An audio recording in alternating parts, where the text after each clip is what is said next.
What is up, everybody? Skratch coming up with another Raid Shadow Legends video. We are currently on the test server, guys. We're gonna have a look at the brand new champions coming to the game. We have 4 of them, including the fusion. So 3 of them are part of the fusions. We have 1 rare, 1 epic, the legendary fusion, and we have an extra legendary champion. So let's start with the GOAT. This is a new Void legendary coming to the Night Revenants faction. Fortus. He looks pretty awesome. He reminds me of Pirates of the Caribbean for some reason. Maybe that face, looking like an octopus. The A1 attacks one enemy, has a 35% chance of placing a fear debuff for 1 turn. This attack is always critical if the target is under a fear or true fear debuff. Now this is a defense-based champion. His damage is based on defense. His A2 attacks all enemies, has an 80% chance of placing a true fear debuff for 1 turn. This debuff cannot be resisted by targets under fear debuffs. That sounds pretty good. AoE attack as well.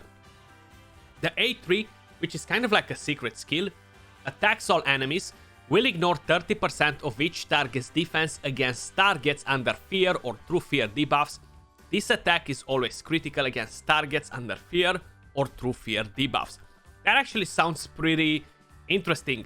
The only thing is that it's so needy, the champion. Have the crit rate, don't have the crit rate. Have the accuracy, don't have the accuracy.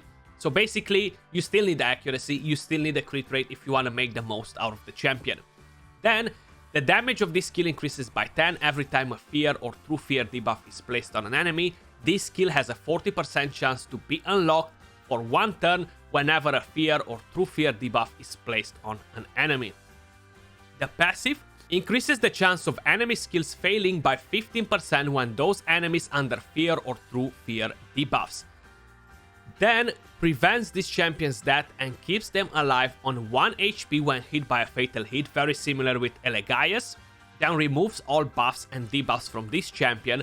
After preventing this champion's death, fully heals them and fully depletes their turn meter. Then has an 80% chance of placing fear debuff on all enemies for 1 turn. Finally, places a sleep debuff on this champion for 1 turn. This debuff cannot be resisted or blocked. So, it sounds interesting and confusing at the same time. A lot of things in his key that are kind of dependable of other things to make him work. I really think he's not going to be an awesome champion. I'm really curious to see what sort of damage we are getting out of the champion, you know. Then I'm gonna be able to kind of like call it better. The aura increases ally crit rate in arena battles by 25%. His base stats are pretty decent.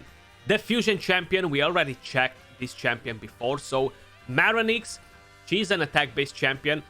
Decentish base stats, 15k HP, 1.4k attack, almost 1.5, 1k defense, 100 speed.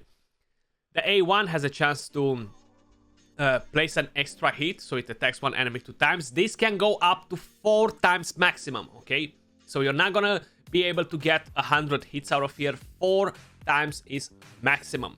And has the chance to proc only if the enemy is under a hex debuff, okay? The A2 attacks all enemies, 100% chance to place hex debuff and a 60% defense down for 2 turns on a 3-turn cooldown.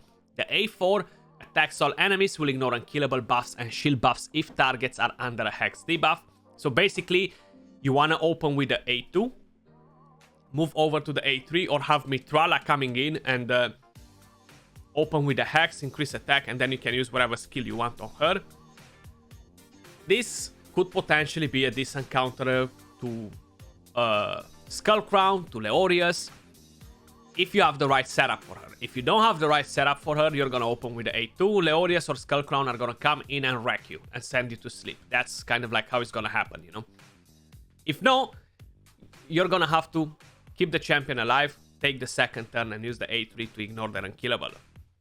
The passive resets the cooldown of the A3 skill whenever this champion kills an enemy under a hex debuff and increases this champion's attack by 5 for each enemy under a hex debuff. Having that increased attack sounds pretty interesting. Moving over to the next champion, and that should be the epic one that is being used for this fusion, and where we are. Tomoe, she is a Shadowkin support epic champion, Force Affinity as well. The A1 attacks one enemy, a 30% chance of stealing one random buff from the target. The A2 attacks all enemies, fully booked, 100% chance to land decreased attack for 2 turns on a 3-turn cooldown. That's a pretty decent skill, having attack down on a 3-turn cooldown. The A3 skill places a counterattack buff on a target ally for 2 turns, places a counterattack buff for 3 turns instead if the ally is from the Shadowkin faction. Then fills the turn meter of all allies by 15% and places a 30% increased crit damage buff on all allies for 2 turns. And also places increased crit rate buff for 2 turns on all allies from the Shadowkin faction. Definitely a champion that you want to use in your faction war team if you're lacking champions for the Shadowkin. I would honestly think that is a pretty decent epic champion. Very specific with the faction, so it's kind of like, yeah, this is the Shadowkin Faction Wars champion because it gives you so much more if you are using Shadowkin champions in the team, you know. If no, I don't really see like getting that much out of the champion, you know. The passive increases all turn meter fill effects and heals by 20% when used on allies from the Shadowkin faction. If there are multiple champions on the team with this skill, only one will activate. So feels like maybe every turn it procs. That could be pretty interesting, but again, it's for the Shadowkin faction, so definitely seems like a pretty solid support champion for the faction crypts, you know. Increases the speed by 24 in faction crypts. Pretty good epic, I would say, for the faction wars if you're lacking any on the Shadowkin. And we have one rare champion, and we have the Prosecuted. High Elf Spirit Affinity, decentish base stats, 13k HP, 96 speed. The A1 attacks one enemy 2 times. Each hit has a chance to decrease the target's turn meter by 10%. Pretty good for the Fire Knight. The A2 attacks all enemies, and we have a chance to land decreased speed, sorry. The A3 attacks one enemy 3 times, places an increased accuracy buff on this champion before attacking. Each hit has a 30% chance of placing a heal reduction debuff for 2 turns. This definitely sounds like a strong progression rare champion for the Fire Knight dungeon. Having the heal reduction, triple hits right here, decreased speed, decreased turn meter, double hit on the A1.